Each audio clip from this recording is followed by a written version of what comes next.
nosso bate-papo de hoje é muito especial, com o secretário especial Diogo Macor, do Ministério da Economia. Aqui na minha sala passam parlamentares de absolutamente todos os partidos. E você se surpreenderia vendo parlamentares que, pelo partido, você possa achar que ele é contra a privatização, mas pelo contrário, porque foi justamente o que a gente imaginava quando desenhamos o marco. Como que a gente atrai o capital e toda a vontade dos investidores para conseguirem fazer frente aos investimentos que as estatais nunca conseguiram entregar. Para quem imagina que a parte do executivo se encerra uma vez que o projeto de lei foi encaminhado para o Congresso ou que a MP foi encaminhado, essa é a parte mais fácil. Aí você fala, não, mas a Eletrobras dá lucro, no meio do caminho ela distribuiu dividendos, ela distribuiu nesse meio do caminho 35 bilhões de reais. Então ainda houve uma deterioração, uma perda de valor superior a 360 bilhões de reais que ficaram pelo caminho. Imagina o que a gente poderia fazer com 360 bilhões de reais hoje. Os bons profissionais, eles só têm a ganhar com a privatização da empresa, porque o que vale é a meritocracia. E você acaba com aquela barreira que até teria qualificação para estar numa posição que paga o dobro, mas ele não pode porque o concurso dele, e aí não abre outro concurso. Numa empresa privada, essas amarras não existem. Diogo, que prazer enorme te ter aqui. Você que já é um convidado recorrente, né? A gente quer sempre falar com você. Muito obrigada por ter nos recebido aí na sua casa no Ministério, né? E a gente aqui na Casa Infracast. É o máximo de proximidade que a gente consegue ter nos tempos de hoje, né, querido? Mas muito obrigada por nos receber, por dedicar esse tempo para falar mais uma vez conosco. É um prazer enorme, Isa. Obrigado pelo convite. Aí vocês sabem que podem contar comigo sempre. A gente conta. Deixa eu te perguntar uma coisa. Há um ano, quando inclusive estourou, né, no mundo a pandemia, nós tivemos a felicidade de poder te entrevistar também assim de forma remota. E naquela época você, como secretário de desenvolvimento, estava capitaneando junto com o seu time uma série de reformas estruturantes e importantes, e muitas delas inclusive se tornaram realidade, como por exemplo o novo marco do saneamento. E aí de lá para cá, conta um pouquinho, se você puder, fazer um overview do que foi feito, do que está na agenda, para que a gente chegue nos tempos de hoje, um ano depois, Diogo como secretário especial de desestatização e aí também captando mais uma agenda importantíssima. Lembrando, do que a gente conversou lá daquela primeira vez, está coberta de razão, a gente tinha vários projetos super importantes acontecendo. O próprio marco do saneamento ainda não havia sido aprovado, o do gás muito menos, porque foi agora muito mais recente. Talvez o único marco relevante que já estivesse aprovado naquele momento era o de telecom, mas você vê que a gente conseguiu avançar bastante. Então, o PLC 79, que era o novo marco de telecom, ele estava há muito tempo parado lá no Congresso, a gente conseguiu aprovar. Ele muda o regime para um regime de autorização, então é transformador para o setor de telecomunicações, inclusive com uma importância muito grande agora para o leilão dos 5G, que se aproxima.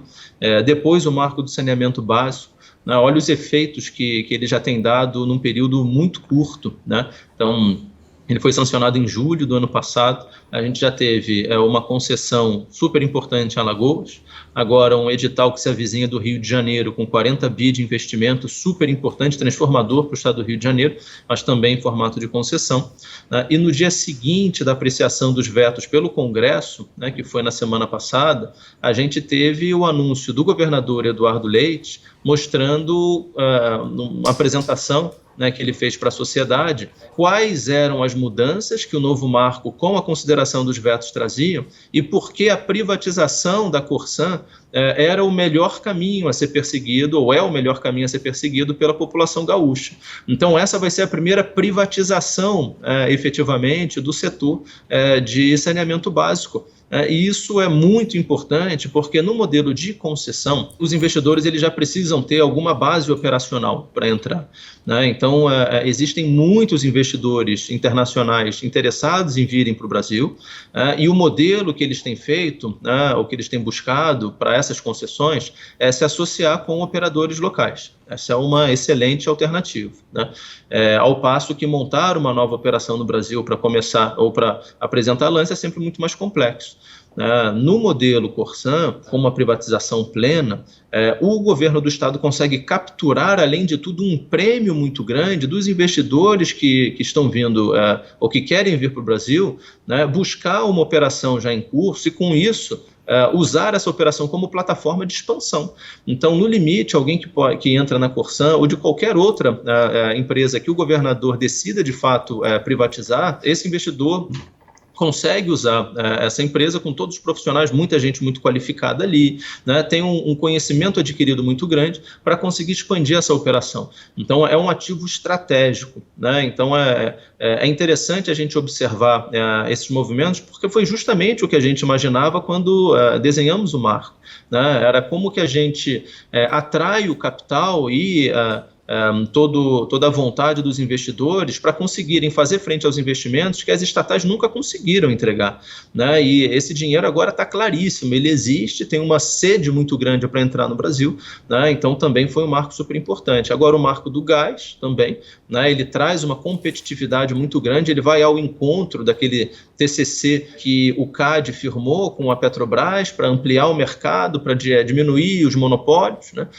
Então tudo isso realmente nos deixa bastante otimista que o fluxo do investimento vai ser um fluxo feito com capital privado, ou seja, sem depender do governo federal. Quando você observa até a participação dos bancos públicos nesse processo, os bancos públicos agora, em especial o BNDES, ele tem um papel muito mais importante de criar oportunidades do que servir como single pocket de funding para esses projetos. Então, o que a gente quer é gerar crowding. Então, os bancos, eles até podem colocar uma parte daquele financiamento, equity nem pensar. Então, antes, além de tudo, o governo entrava com equity e entrava com dívida. Então, a equity não existe mais, essas participações minoritárias de 49% da Infraero, da Eletrobras, da Petrobras. Isso não existe mais. BNDES Par, entrando, FGTS. E em dívida, a participação diminuiu muito para a gente gerar crowding. Então, não existe mais essa do banco chegar e falar, bom, então dos 100 aqui de capital demandado, 80 vai ser dívida, eu pego os 80, eu cubro os 80. Isso é um absurdo.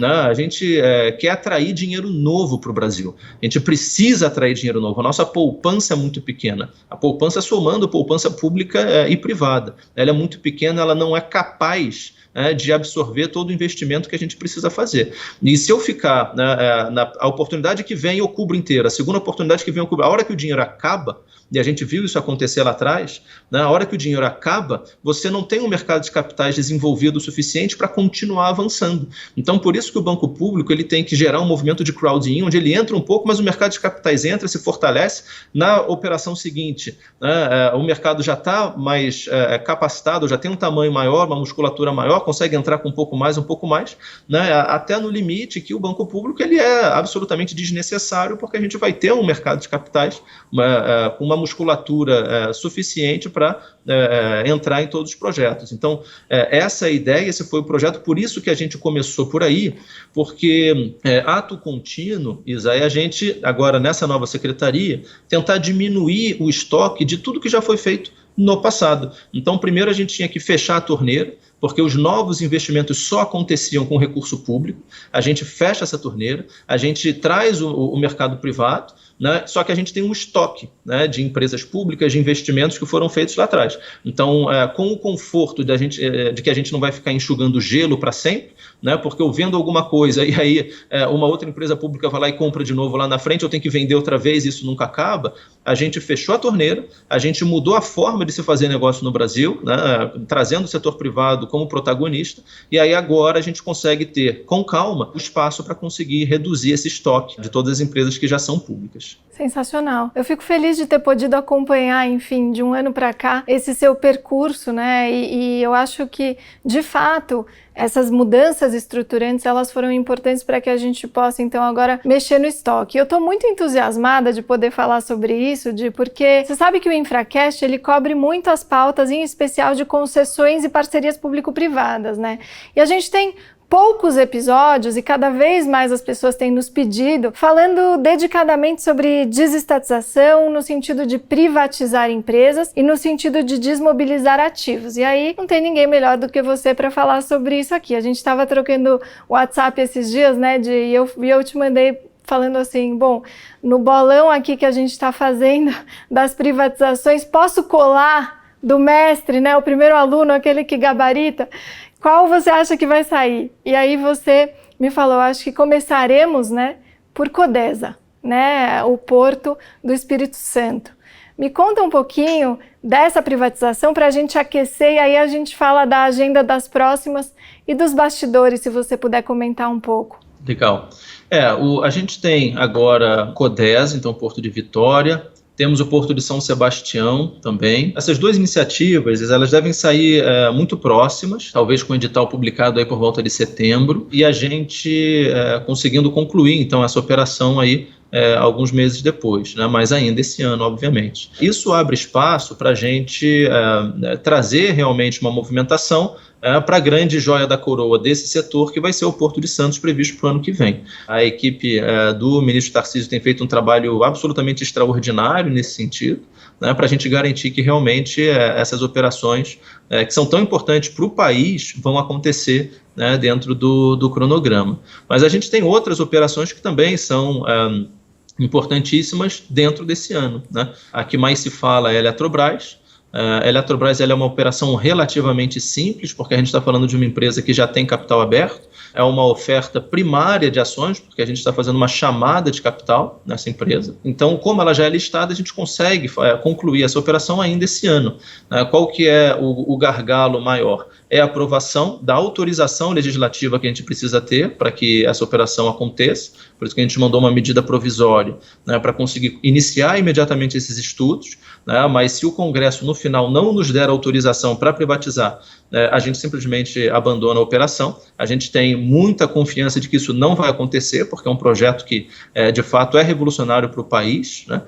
Outra operação emblemática é a dos Correios. Então, dos Correios, a gente publica o edital esse ano, mas talvez a licitação aconteça no primeiro trimestre do ano que vem, tá? Mas o edital com certeza é publicado esse ano. Outra operação extremamente importante para toda a população, ainda mais agora num cenário de pandemia, né? A população aumentou muito a sua proximidade com o e-commerce, então a gente precisa de um serviço logístico para o cidadão da ponta, muito robusto, moderno. A gente está falando de um choque de tecnologia que, obviamente, uma empresa pública não consegue trazer essa inovação, né, não consegue trazer essa fronteira tecnológica que o cidadão precisa, né. E outras operações que talvez a nível Brasil sejam menores, mas a nível local são importantíssimas. Então, da mesma maneira que o Porto de Vitória é fundamental para o estado do Espírito Santo, a gente está falando de Transurb, que é o sistema de mobilidade urbana de Porto Alegre, né, uma operação absolutamente importante para a população gaúcha, né, em especial da região metropolitana da capital. Na mesma linha, a CBTU Belo Horizonte, então também o sistema de trens urbanos da Grande Belo Horizonte, né. Fora isso, a gente ainda vai ter a Ceasa Minas, que é a entrepostagem que fica em Contagem, e mais a carteira, ou as carteiras da Engea. Para quem não sabe, a Engea é uma empresa que foi criada lá atrás para absorver, é um nome feio, né, mas os créditos podres da Caixa, tanto que é uma carteira em valor de face enorme, mas depois de todos os impairments que já recebeu, é um valor menor. Mas a gente está falando também de valores bastante interessantes ali, com carteiras de crédito imobiliário, pessoa jurídica, pessoa física, tem um pouco de tudo ali dentro, tá? Então, esse é o cronograma que a gente está prevendo para esse ano, fora toda a nossa agenda imobiliária, né? A agenda imobiliária é algo bastante revolucionário, que nunca foi feito no Brasil, tá? Não a nível federal, pelo menos, muito menos nessa intensidade, né? Em geral, o governo federal, em geral, vende alguma coisa entre 100 e 150 milhões de reais em imóveis por ano, que é nada, né? Absolutamente nada, considerando que no balanço geral da União a gente tem 1,3 trilhão de reais em imóveis contabilizados. Isso é um dado contábil que está lá no BGU, né? Então, como é que a gente só consegue vender uma parcelinha tão pequena, né? Então, só esse ano a gente já abriu mais de 1 bilhão de reais em editais de imóveis, né? Ou seja, mostrando qual que é a diferença brutal aí de velocidade que a gente vai empreender. Obviamente, tudo isso, né, exige muito diálogo, muita conversa, Acho que você que já passou pelo governo sabe bem como que isso é necessário, e eu realmente não encaro isso como um fardo. Eu acho que faz parte do processo. A gente está falando de ativos públicos, né? Tudo precisa ser muito claro, muito transparente, muito explicado. Por isso que iniciativas como essa que você faz do InfraCast são absolutamente fantásticas, né, que dão para a gente a oportunidade de esclarecer uma série de pontos e trazer uma série de números que uma parcela importante da população não tem, mesmo pessoas mais esclarecidas. Às vezes você tem o seu tema preferido que você acompanha um pouco mais, né, mesmo dentro dos especialistas do setor. Você tem aquele especialista do setor elétrico que pode contribuir com a Eletrobras, mas no caso dos Correios talvez ele não conheça tanto. Então, essas oportunidades que a gente tem de passar informação, passar números para os especialistas, para a sociedade, para os parlamentares, né, para o Tribunal de Contas, para a mídia. Então, a gente vem buscando essa interlocução, porque sem esse diálogo é absolutamente impossível a gente conseguir finalizar qualquer processo. A gente tem acompanhado e você está desempenhando muito bem esses diálogos. E aí você tratou de um muito interessante, muito importante, que é o diálogo com o Legislativo, para você poder viabilizar aí as privatizações. Acho que foi muito bacana você ter trazido como tem sido necessário no processo, por exemplo, de privatização da Eletrobras, essa chancela do Legislativo. Aí eu te pergunto, como que isso está sendo feito, né? Como que é essa condução desse diálogo especificamente,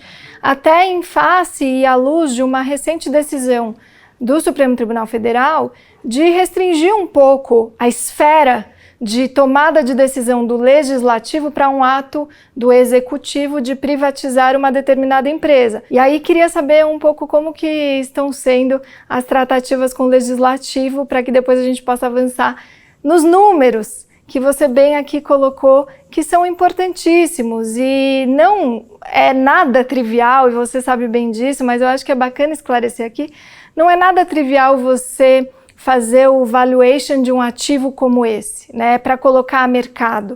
Mas vamos falar disso em breve. Me conta um pouquinho do Legislativo, Di.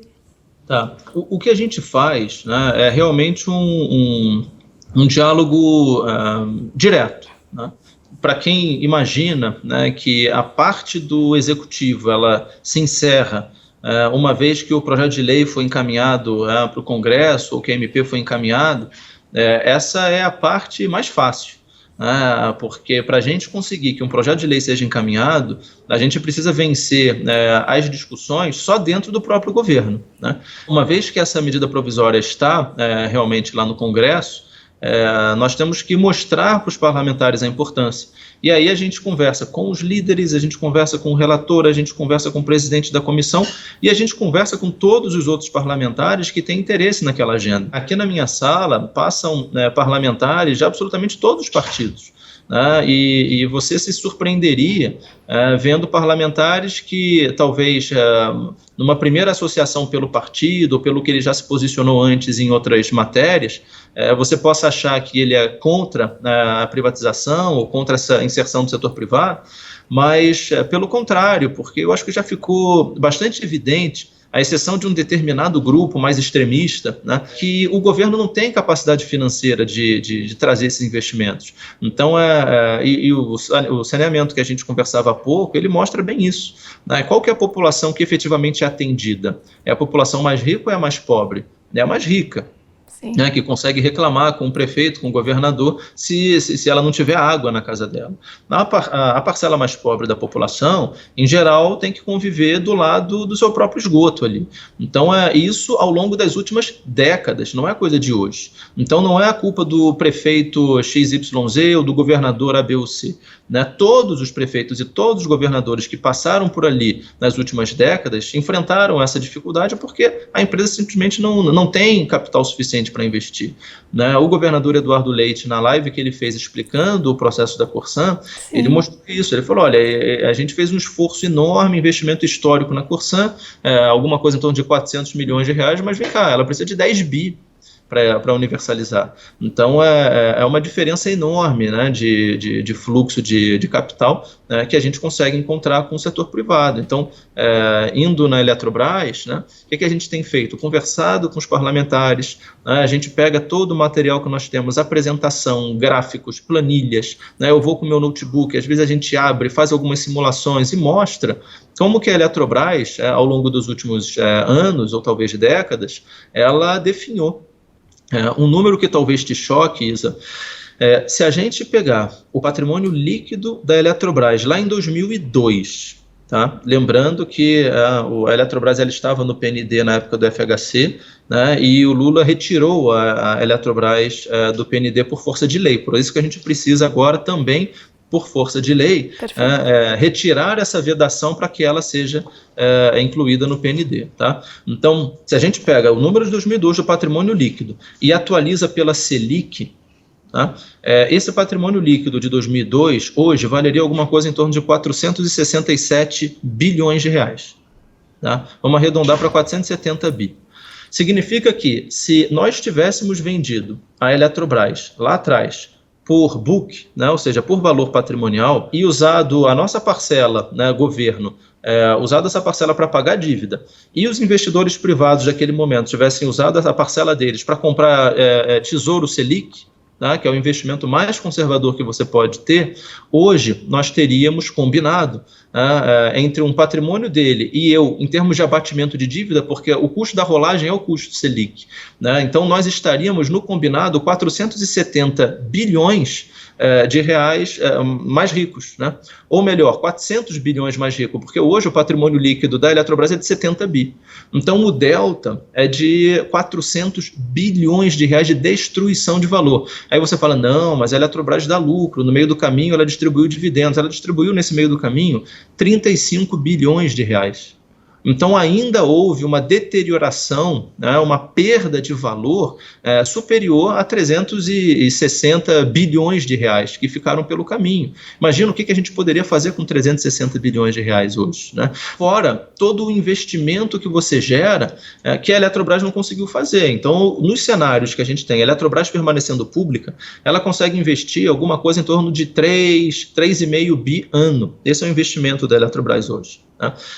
Mas o investimento que ela precisaria fazer para manter o market share que ela já tem seria alguma coisa em torno de 13, 14 bilhões de reais. Então ela deixa de investir todos os anos 10 bilhões de reais. Então isso é dinheiro que a gente deixa na mesa porque a gente defende que a empresa tem que permanecer pública, mas ao interesse de quem? Né? Nem dos funcionários, nem dos profissionais que lá estão. A Eletrobras tem um corpo técnico fantástico, engenheiros, tem um grupo que realmente é muito bem preparado.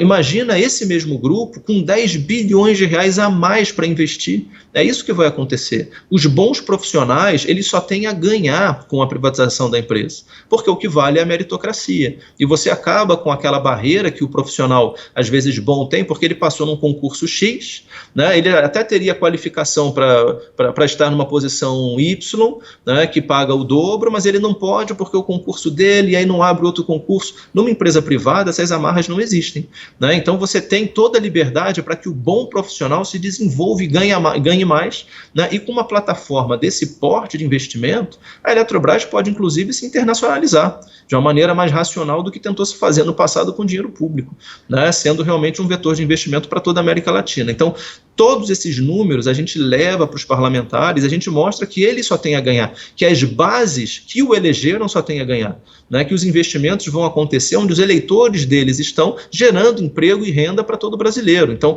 esse processo, esse círculo virtuoso só consegue ser alcançado quando a gente tem investimento privado entrando em setores estruturantes como o de infraestrutura. Perfeito.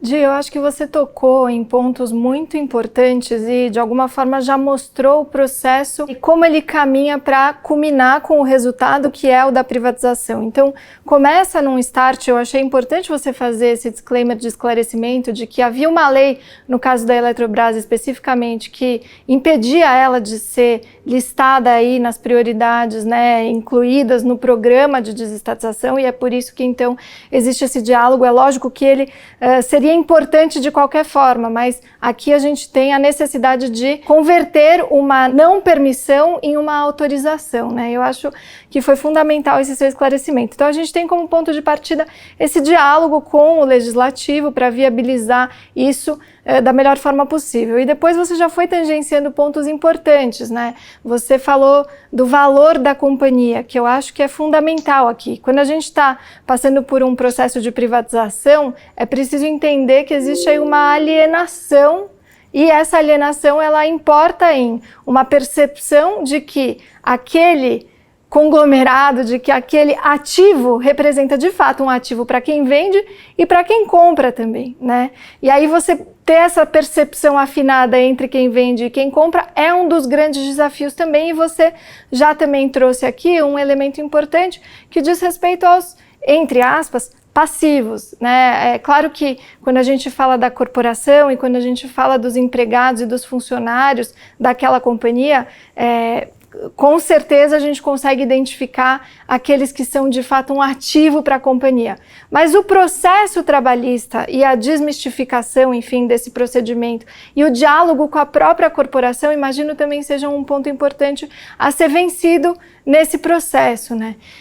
Então, se você puder contar um pouco para a gente como que é feito essa percepção de valor da empresa e como que é colocada essa empresa a mercado e o que é preciso ser contornado em termos de desafio para que, na ponta, o investidor também perceba aquilo como um ativo a ser adquirido. E aí depois a gente fala um pouquinho, no caso da Eletrobras especificamente, porque eu acho que a gente está usando isso como fio condutor aqui da nossa história, o que acontece em termos de regramento dos ativos, de fato, estou aqui falando da ponta, né, da atividade da empresa, como transmissão, distribuição, geração de energia, como que elas vão ser reguladas e a que regime elas vão estar aí submetidas. Acho que vale a pena contar essa historinha aí nesse fio condutor de... Olha, você trouxe um ponto importantíssimo, porque quando a gente fala em valor, né, de determinada empresa, às vezes você vê alguns argumentos do tipo, puxa, mas o governo já colocou R$1 bilhão nessa empresa, né? Você vai desperdiçar, você vai liquidar essa empresa? Sim, porque todo ano ela chupa mais 100 milhões. Né, e ela não traz retorno algum para a sociedade. Então, isso aconteceu no caso da Ceitec, que a gente aprovou a liquidação dessa empresa agora no mês passado. Né, então, aquela estatal de semicondutores do Rio Grande do Sul, né, que é conhecida às vezes como a estatal do chip do boi, mas é uma empresa que custa para a gente quase R$100 milhões por ano. Os semicondutores que ela produz, ninguém compra, não tem mercado. Ninguém quer comprar, porque já é uma tecnologia defasada, né? Então ela não tem mercado, ela custa muito, não traz benefício, e alguns falavam, puxa, mas o governo já colocou tanto dinheiro, esse dinheiro já foi, é custo afundado, né? E esse custo afundado, ele foi basicamente em OPEX, em custo operacional, ele não se transformou em ativos que a gente possa vender, né? Até a fábrica da Ceitec foi construída sobre um terreno emprestado da prefeitura, então esse dinheiro ele foi literalmente desperdiçado, né? Vamos pegar um outro caso emblemático, vamos lá, as usinas hidrelétricas que a gente está justamente agora mudando o regime de contrato na Eletrobras, né? Quando teve essa mudança de regime lá em 2012, né, o famoso regime de cotas, eram usinas que talvez tivessem custado aí algumas dezenas de bilhões de reais para serem construídas, né? Mas o que traz valor a um ativo não é quanto você já enterrou ali dentro, é a capacidade de geração de caixa que ele tem no futuro. E o novo regime que foi trazido naquele momento para essas usinas hidrelétricas trazia um fluxo de caixa negativo para aquela empresa. O valor presente do negócio era muito negativo, tanto que ninguém topou renovar, só a Eletrobras foi obrigada pelo seu controlador, na época o próprio governo federal, a aceitar essas regras que nenhum acionista minoritário queria, né? Então, tanto que ela foi investigada pela CVM, deu um rolo danado. Então, houve um abuso muito grande do poder do controlador, né, misturando o seu papel de policymaker, Ah, mas eu quero energia elétrica mais barata, com o papel de acionista de uma empresa de capital aberto, né? Hoje, mesmo nas empresas de capital fechado, você não pode fazer isso, porque com a Lei 13.303, que é a lei das estatais, e com toda a mudança dos estatutos que nós fizemos das empresas agora nos últimos meses, né, se o governo quiser que aquela estatal execute qualquer política pública, ele tem que pagar integralmente pelo custo daquela política pública. Então, houve uma mudança enorme nesse sentido, mas, isso dito, né, o que traz valor àquela empresa é a capacidade que ela tem de geração de caixa. Tá? Então, esse processo de avaliação, ele é um processo não vamos dizer, mais fácil em algumas empresas, mais difícil em outras, né? E além da etapa de avaliação, você vai ter também uma etapa de apetite de mercado. Às vezes você até tem a convicção de que aquele ativo poderia valer tanto, né? Mas o mercado, naquele momento, ele não tem capacidade de absorver aquilo por outras questões, pelo risco país, ou enfim, por qualquer outro motivo, né? Então a gente também precisa entender o cenário do mercado e às vezes oferecer um prêmio maior para o investidor. Quando me perguntam assim, os Correios, né? Quais são os interessados pelos Correios? Essa pergunta eu ouço demais. Bom, pode ser todo mundo, ou pode ser ninguém. A questão é por quanto. Se eu pergunto se você quer comprar uma Ferrari, você fala, você tem interesse, Isa? Você vai falar, bom, talvez, eu adoro, acho bonito, mas eu não tenho dinheiro. Eu falo, não, mas se for por R$1? Ah, não, se for por R$1 eu topo. Tudo bem, aí o que eu faço? Eu coloco num leilão. Quem dita preço é mercado. Você nunca viu um celular que é colocado ali por $1 no eBay ser vendido por $1, um iPhone novo, na caixa, bonitinho. Alguém vai botar 2, 3, 5, 10, 50, 100, 200 e ele vai convergir para um valor de mercado. Esse é o mercado que traz. Só que você só tem realmente esse mercado se você tiver transparência e prazo. A gente não está falando de um iPhone, a gente está falando de empresas com um valor bilionário. Então não é qualquer um que tem o bolso para conseguir fazer um cheque de 10 bilhões, de 20 bilhões, de 25 bilhões, que é o que a gente está colocando no caso da Eletrobras. Por isso que o modelo da Eletrobras não é buscar uma pessoa que tenha um cheque de 25 bilhões. É você fazer uma oferta primária, colocando isso no mercado de capitais, que você vai poder comprar 5 mil, eu posso comprar 1.000, alguém compra mais 10 mil, é claro, você vai ter alguns fundos que vão poder comprar mais, e a gente está limitando o poder de voto a 10%, porque a gente quer realmente transformar a Eletrobras numa corporation brasileira, sem um controle definido, mas uma empresa que vai ter um papel importantíssimo no investimento do país, desde que ela tenha gestão privada e esteja capitalizada. Então, em vez de procurar uma pessoa com cheque de 25 bi, a gente está oferecendo para o mercado, você tem todo um processo de book building para ver qual que vai ser a aceitação do mercado, por quanto eles topam comprar uma ação. Então, tudo isso é transparente. Quando você tem transparência e prazo, o valor de mercado aparece. Eventualmente, até para te mostrar que você achava que conseguiria X, mas o mercado só está disposto a pagar X sobre 2. Por que eu vou abrir um leilão vazio? Realmente porque o mercado não está disposto a comprar ou não tem capacidade de absorver. Veja, a gente está falando de uma operação grande, de 25 bilhões de reais só de aumento de capital. Então, às vezes, dependendo do tamanho, se essa operação for muito maior, será que o mercado teria capacidade de absorver? Não teria. Então, tudo isso tem que ser avaliado, por isso que demora um pouco esse processo, tem que ser validado pelo Tribunal de Contas, para que aí sim a gente possa ter o edital publicado. E aí o edital publicado na Bolsa de Valores com, enfim, uma compra e venda de ações normal, como acontece, enfim, como a gente já viu acontecer nas privatizações e acontece no mercado, no ambiente, como você disse, regrado por transparência e por todos os layers, por todas as camadas de proteção que o investidor e o investimento já está acostumado também, E aí, deixa eu te perguntar uma coisa com relação aos ativos, por exemplo, da Eletrobras. A partir do momento em que a empresa ela se torna detida pelo mercado, pelo capital privado, o que acontece com as concessões dessas empresas, se for o caso de uma empresa que detém aí atividades concedidas? Vamos pegar 2 casos próximos, tá? Mas com soluções diferentes. Então, eu comentei da Transurb. A Transurb é um caso muito interessante de operação, no final das contas, irregular por parte do governo federal. A gente não tem um contrato de concessão com o governo do estado, que é o titular de um serviço de mobilidade intermunicipal, né? Mas o trem está lá, né, e todo dia leva 170 mil gaúchos de um lado para o outro, e a gente não tem essa formalização. Esse movimento ele tem que ser combinado com o governo do estado. Então, o governo do estado coloca no mesmo leilão que a gente os nossos ativos, então nós trazemos os ativos, o direito de passagem, trilhos, trens, centro de operações, está tudo lá, isso é nosso. Mas um privado jamais conseguiria operar um sistema de mobilidade sem um contrato de concessão. Ele nunca faria isso, até pela segurança jurídica dele. Então é um movimento combinado, onde na licitação o privado leva um pacote, é uma operação brownfield, um contrato de concessão, mais os ativos que já estão rodando. Esse é um caso. Outro caso, Eletrobras. A Eletrobras tem uma cesta de contratos, de vários tipos. Alguns desses contratos nós estamos renovando agora. Alguns, inclusive, a gente está mudando o regime jurídico deles. Outros não. Outros vão ser levados até o fim, vão vencer. Ela pode entrar em novos leilões, comprar novos contratos, então é diferente.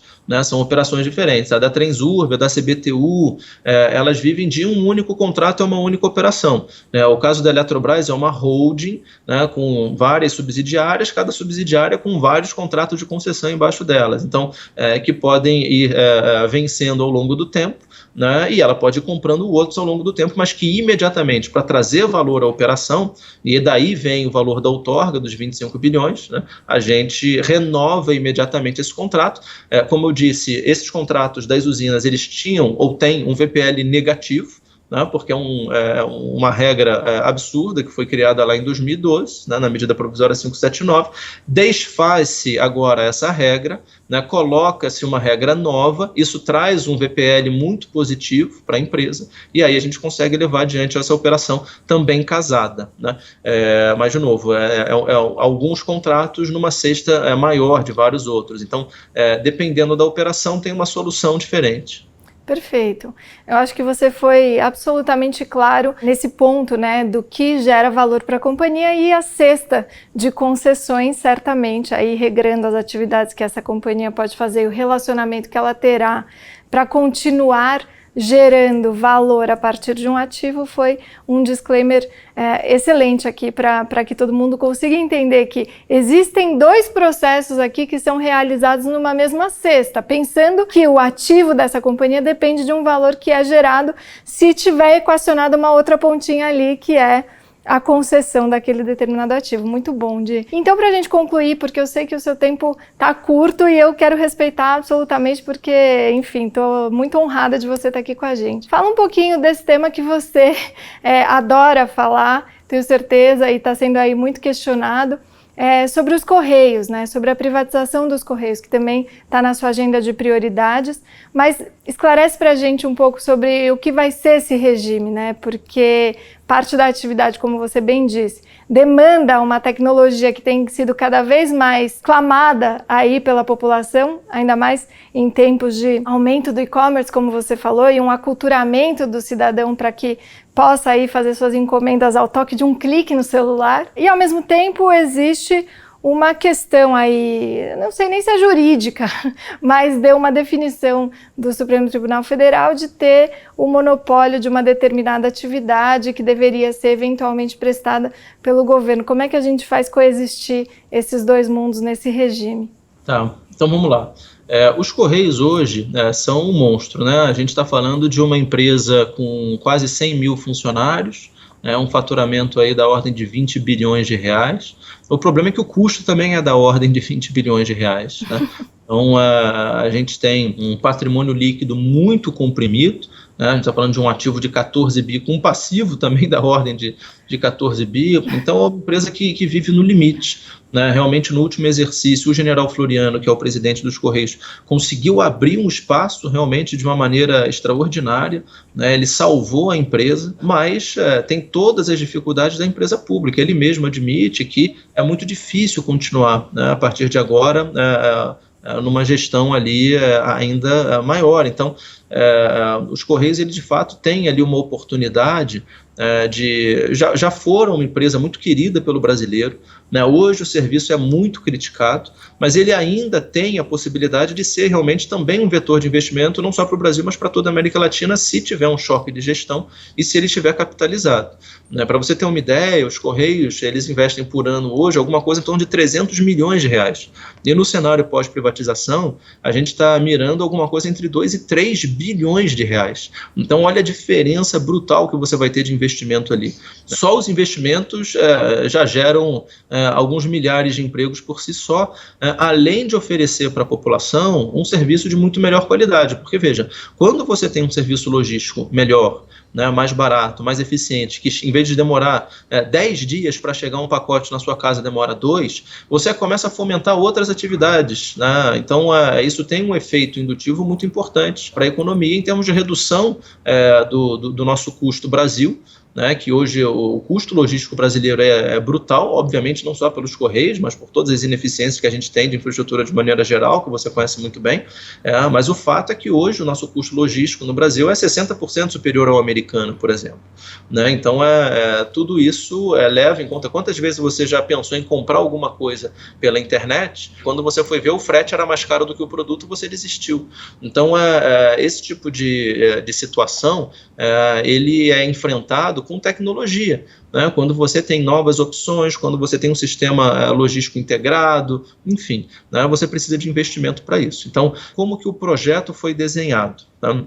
O projeto de lei que foi encaminhado ao Congresso, né, ele tem inúmeras possibilidades de desenho, mas como nós fechamos agora a primeira etapa dos estudos, né, foi concluído de que a melhor maneira da gente vender os Correios não era fatiando a empresa, e sim vendendo a empresa de maneira integrada, justamente para garantir a universalização do serviço, né, e lembrando que esse serviço, para quem não viu o projeto de lei, esse serviço ele vai ser regulado pela Anatel, né, que mudaria de nome, passaria a ser a Anacom, então a agência de comunicações. Então a gente vai ter um serviço regulado, tá? Não na parte de pacotes. Veja, pacotes, né, quando você compra um tênis, quando você compra, né, uma caixa de vinho, né, isso não é questão de monopólio, não será regulado, tá? Justamente porque a gente precisa induzir a livre competição. Tá? O que vai ser regulado para garantir a universalização no Brasil é justamente a entrega de correspondências, tá? E foi exatamente por esse motivo que a gente decidiu vender a empresa como um todo para garantir esse ganho de escala, essa sinergia que você vai ter nessa operação que hoje está no Brasil todo. Todos os centros de distribuição dos Correios, eles têm um ativo imobiliário valiosíssimo, né, que é usado justamente para dar essa capilaridade. Então, eu não tenho dúvida que a partir do momento que você puder fazer parcerias, porque hoje você tem uma agência só dos Correios, hoje você tem uma agência que é só, não sei, do Banco do Brasil, ou uma agência que é só da... Será que eles não podem se combinar? Né? Será que essa eficiência não vai ser buscada? Né? Ou, como é privado, não precisa nem ser com o Banco do Brasil, pode ser com o Itaú, pode ser com o Bradesco, pode ser com quem estiver presente naquela determinada cidade. Né? Então, o custo, obviamente, ele vai diminuir, a gente vai conseguir, talvez, avançar ainda mais em termos de capilaridade, velocidade, qualidade de serviço. Né? Você tem 2 indicadores principais, não é só a capilaridade, não é só em quantos lugares eu chego, é em quanto tempo eu chego, né? Qual que é o período médio da entrega. Então é isso que a gente está mirando para dar esse choque de eficiência e competitividade aí para o país. Perfeito. Posso aproveitar os últimos 2 minutos só para falar de uma agenda que você mencionou na sua primeira resposta, que é essa de desmobilização de ativos. Você já me contou também sobre como você tem pensado isso mesclando com ferramentas de mercado de capitais. Então, se você puder falar muito brevemente sobre o que você está mirando aí para a agenda do futuro e contar um pouquinho para a gente sobre como o mercado de capitais, né, que agrega para também essa agenda de desmobilização de ativos. De imóveis, você está falando? De imóveis, ativos, ativos contábeis, né, que na verdade são passivos, né, são passivos não só para a gente, como para a população que vive no entorno dessas áreas, né? Em geral, são aquelas áreas que você vê o mato crescendo, né, o pneu acumulando água, dengue, né, onde tem assalto. Então, em geral, essas áreas abandonadas, infelizmente, são do governo federal, né? Então, o que a gente faz agora, a gente tem 4 linhas, tá, de ação. A primeira é a nossa venda tradicional, a nossa esteira tradicional. Buscar realmente imóveis para colocar para venda. Foi isso que eu disse, que até agora a gente já abriu mais de R$1 bilhão de reais em imóveis. Temos áreas enormes aqui em Brasília, por exemplo. Abrimos na semana passada um edital de uma área de R$400 milhões dentro do plano piloto. Temos um edifício à noite no Rio de Janeiro, alguma coisa em torno de R$100 milhões, né, ali na Praça Mauá, para quem conhece, né, a praça está super bonita, tem o VLT, tem o Museu do Amanhã, e tem um prédio, que é o edifício à noite, caindo aos pedaços, que foi o primeiro arranha-céu da América Latina, que infelizmente a gente não consegue cuidar, e que agora finalmente vai ser vendido, né, e um privado vai poder reformar aquele prédio e trazer essa revitalização ali que a Praça Mauá merece, né? Então, essa é uma esteira que a gente tem. Então, estamos acelerando a venda tradicional, algo que nunca foi feito no passado. O pessoal costumava comemorar quando vendia um apartamento funcional, botava R$700 mil, falava, puxa, que maravilha, deixando todos esses ativos, né, de 400, 500, até R$1 bilhão aí para trás. Bom, a outra ferramenta que a gente tem, que foi regulamentada em outubro do ano passado, chama PAI, a Proposta de Aquisição de Imóveis. O que a gente fez? A gente acabou com a assimetria de informação que havia entre o governo e a sociedade, disponibilizamos no nosso site a base de dados completa para que qualquer cidadão possa saber quais são todos os imóveis da União. Com base nessa informação, qualquer pessoa ou qualquer empresa podem nos apresentar uma proposta para comprar o imóvel, mesmo que ele não esteja à venda. Olha que bom. E a gente tem todos os prazos para responder. No intervalo aí de 5 meses, a gente já recebeu mais de 500 propostas, né, de aquisição de imóveis. Então, o modelo, como isso funciona a Isa vai lá, apresenta uma proposta, se eu falar, eu topo vender, se eu disser que eu não quero vender, eu tenho que justificar. Imagina que você tenha feito uma proposta para comprar aqui, o bloco K da Esplanada dos Ministérios, que é onde eu trabalho. Eu falo, esse eu não posso te vender, eu estou usando, então eu tenho que justificar. Mas se você fizer uma proposta para o edifício à noite, por exemplo, né, eu não tenho justificativa para não vender. Então, eu deixo você fazer o laudo de avaliação, você mesma contrata um engenheiro, você vai trazer esse laudo, né, a gente abre um edital baseado na informação que você trouxe, né, o mercado olha, bida, então tem toda a transparência, todo o processo normal, licitatório, e a vantagem para você que teve essa primeira iniciativa é que ao final você tem um direito de preferência, você pode cobrir a melhor proposta. Perfeito. Se você achar que não vale a pena cobrir, o vencedor te ressarce pelos custos da avaliação daquele imóvel, tá? Então essa é uma outra ferramenta importantíssima que a gente criou.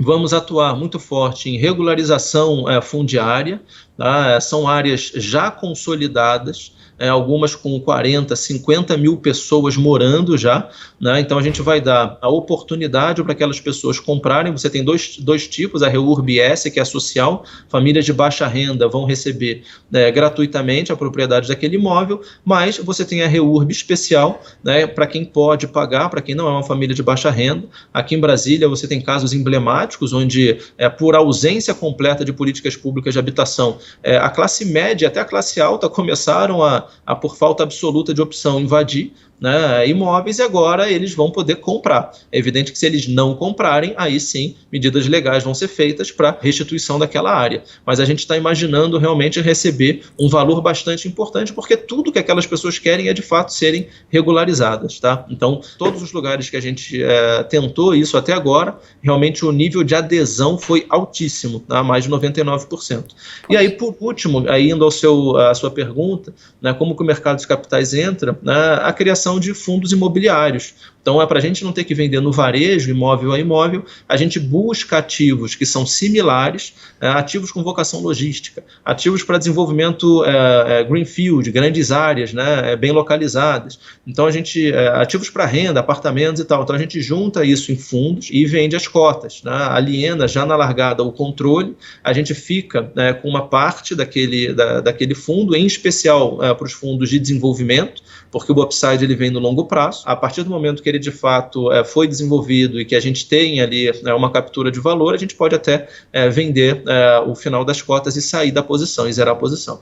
Então, esses são os instrumentos que a gente tem usado para revolucionar a maneira como o governo tem tratado o seu ativo imobiliário. Lembrando que todo dia entra coisa nova, então a gente virou um grande acumulador de imóveis. É isso que a gente está desfazendo agora, porque com isso a gente dá um choque de oferta, com consequente impacto positivo no setor de construção civil, com geração de emprego e renda. Então, é assim que a gente enxerga essa parte.